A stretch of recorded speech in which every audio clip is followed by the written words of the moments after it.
союунун жолдорун айтып бериңизчи. Тоокту сойгондон кийин кайнак суу куюп, жүнүн тутат, ошол туурабы дейт. Жүнүн жулат десең. Туткан деген жүндү алып туруп экиге ажыраткан. Жулган деген башка. Сабаган андан башка, аттырган деген дагы башка. Тоокту кармайсындагы кыбылага карап туруп, бисмиллах, Аллаху акбар деп айтып туруп, бычакты курчтуп келип туруп, башын кармап туруп, ошол оң колуң менен башын соёсуң. Сойгондон кийин ошол бутун жогорураак кылып көтөрүп турсаң, кан ылдыйга алып кеткен көбүрөөк мүмкүнчүлүк болот. Андан кийин тоокту идишке саласың дагы, жүнүн жөн эле жулуп көрсөң, жулунса жакшы.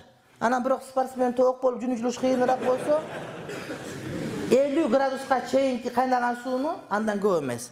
Үстүнө куюп туруп, ошол сууга куюп туруп, бир салып туруп, ысык ичине өтүп, жанагы ичеге жетип калганга чейин кайра чыгарып алып жүнү жулсаң боло берет. İçindegini çıkarbayıp durup su kuysan bolboyt деген урматтуу bir туғаным, ошол кайнак сууда көбүрөөк калып калса, кайнак суу кирип, тоок ичегисинде жана бок сокторунун бардыгы таасирленип, ошол этке уруп кала турган болсо, макру таптакыр сасып кетсе арам болуп калат ошол себептен. Анан кээ бирдин такыбалчылык кылып ичин союп ичинде чыгарып сууга салганда, сыртындагы кирдин баары кайра ичине кирип кетет. Анда деле баягы макру кайра пайда болуп калат. Ошон үчүн чыгарбай туруп, бир салып алып туруп, жулуп туруп, андан кийин тазалаган жакшыраак болот. Бирок Маккада мисалы үчүн башкалар тоок сойгон жерде көрүп жүргөнүбүздө, алар ошентип сойгондон кийин эле терисин эле сыйрып алып салат, тери менен жүндүн бардыгы ошо менен кетип калып, ичинде эт эле калып калат. Ошондой кылгандары дагы бар. Бирок жакында интернетте жүрөт, тооктун терисиндеги холестерин бул семирте турган холестерин эмес, бул кайра арык тата турган холестерин экен деп. Интернеттен көрүп, Фейсбуктан мен.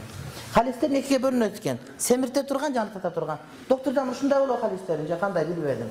Эми ашыкча айта алам, доктурдун астында usta var жерде колуң тый, молда бар жерде оозуң тый, доктор бар жерде дагы сүйлөбөш керек, onu bu gapты.